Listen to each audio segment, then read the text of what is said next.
Good morning, students. Welcome to online class. Saint Angel Public School, Bagpat, Standard 9th, Subject SST, Unit Civics, Chapter number 2, Constitutional Design.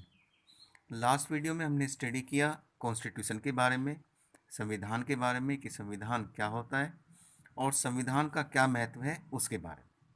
तो जो significances of the constitution है वो हमने last video में study किए।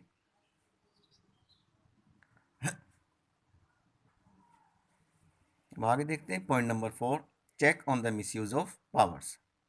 Different organs of the government are also bound to exercise their powers according to the provisions made in the Constitution, and in case any organ of the government does not do so, that action is declared unconstitutional. सरकार के जितने भी organ हैं, legislature, executive और judiciary, वो सब या वो जो भी पावर एक्सरसाइज करते हैं वो संविधान के अंदर जो भी प्रावधान दिए गए हैं उसके अनुसार उन्हें करना पड़ता है।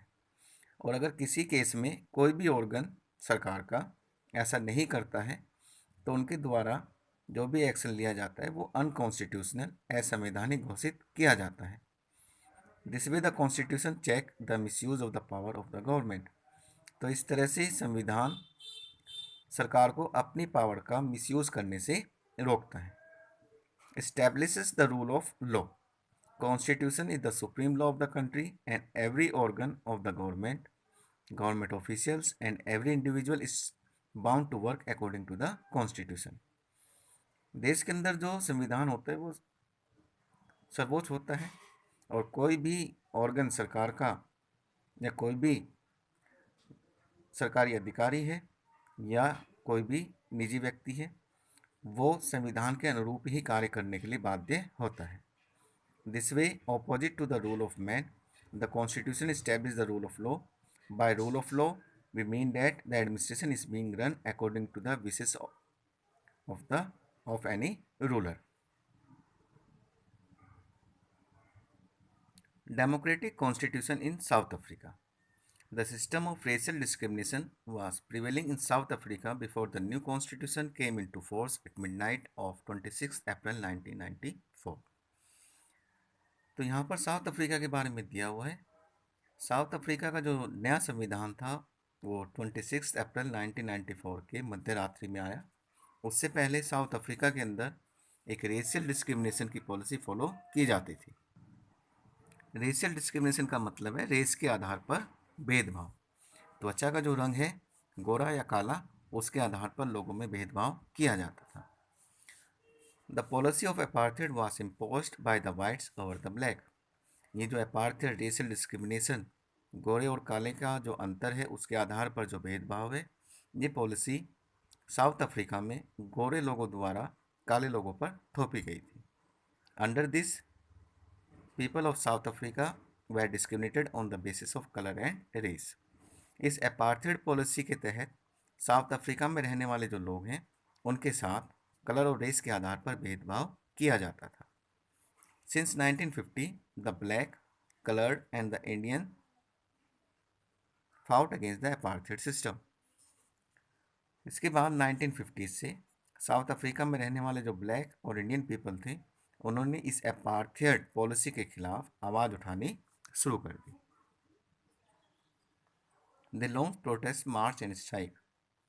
तो साउथ अफ्रीका के अंदर जो ब्लैक पीपल थे उन्होंने इसका विरोध प्रदर्शन शुरू किया, धरने दिए, हड़तालें की और इसके खिलाफ मार्च भी किए।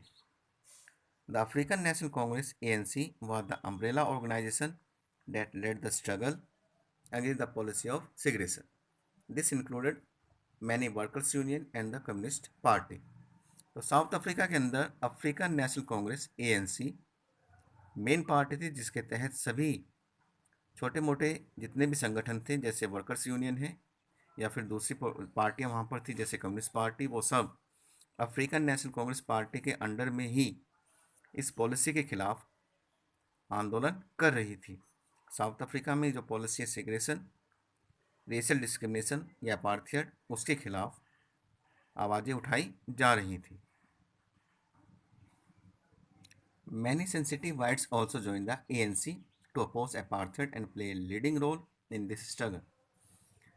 इस एएनसी में, अफ्रीकन नेशनल कांग्रेस में, बहुत सारे वाइट पीपल जो अपार्थाइड पॉलिसी को गलत मानते थे, उन्होंने भी इसके साथ जुड़े, ब्लैक पीपल्स का साथ दिया और अपार्थाइड पॉलिसी को साउथ अफ्रीका में समाप्त करने में महत्वपूर्ण भूमिका निभाई. Several countries, including India, denounced apartheid as unjust and racist, but the white racist government continued to rule by detaining, torturing and killing thousands of black and colored people. दुनिया भर के देशों ने, जिसमें भारत भी शामिल था, ये जो अपार्थाइड रंगभेद पॉलिसी साउथ अफ्रीका में फॉलो की जा रही थी, उसे अनुचित और रेसिस्ट करार दिया. लेकिन जो वाइट रेसिस्ट गवर्नमेंट थी, गोरे लोगों की सरकार थी, वो साउथ अफ्रीका में अपनी मनमर्जी से रूल करती रही. यहाँ पर जो ब्लैक पीपल थे, उनको मारना पीटना, उनको यहाँ तक कि उनको जान से भी मारना, ये जारी रखा. तो साउथ अफ्रीका में जो गोरे लोगों की सरकार थी, उसने हजारों काले लोगों को टॉर्चर किया, उन पर अत्याचार किए, उन्हें जान से मारा. As protest and struggle against apartheid had increased, the government realized that they could no longer keep the black under their rule through repression.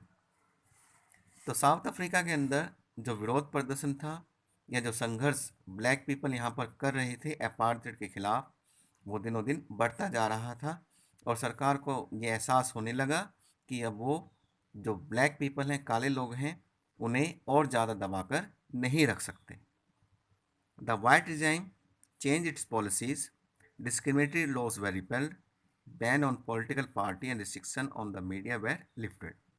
तो गोरे लोगों की जो सरकार थी, उन्होंने अपनी नीतियों में बदलाव करने शुरू कर दिए. जो भी भेदभावपूर्ण कानून नियम यहाँ पर बने हुए थे, उनको हटाया जाने लगा. जो पॉलिटिकल पार्टीज़ पर बैन लगा हुआ था, उसको हटा दिया गया और मीडिया पर जो पाबंदियाँ लगी हुई थी, उनको भी हटा दिया गया. After 28 years of imprisonment, Nelson Mandela walked out of the jail as a free man. इतना ही नहीं, नेल्सन मंडेला जो लगभग 28 साल तक जेल के अंदर कैद करके रखे गए, उनको भी रिहा कर दिया गया. Finally,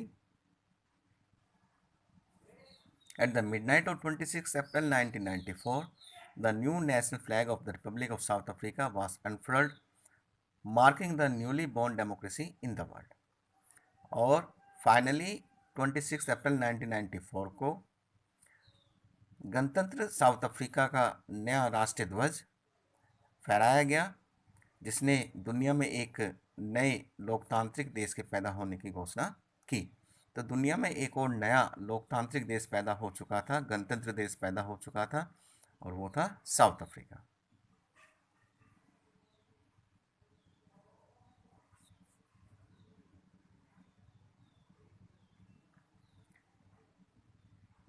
After the emergence of the new democratic South Africa, the new leaders decided to build a new South Africa based on equality of all races, including men and women, on democratic values, social justice and human rights. तो ये जो नया लोकतांत्रिक देश पैदा हुआ है south Africa, इसके जो नए नेता हैं, उन्होंने डिसाइड किया कि वो एक ऐसा नया साउथ अफ्रीका बनाएंगे जो सभी रेसेस की समानता पर आधारित होगा, जिसमें सभी मैन और वुमेन को इंक्लूड किया जाएगा, जो लोकतांत्रिक सिद्धांतों पर आधारित होंगे, जहां पर सामाजिक न्याय होगा और इंसानों के अधिकारों की सुरक्षा की जाएगी. We will discuss the chapter further in next online class. Till then, stay connected.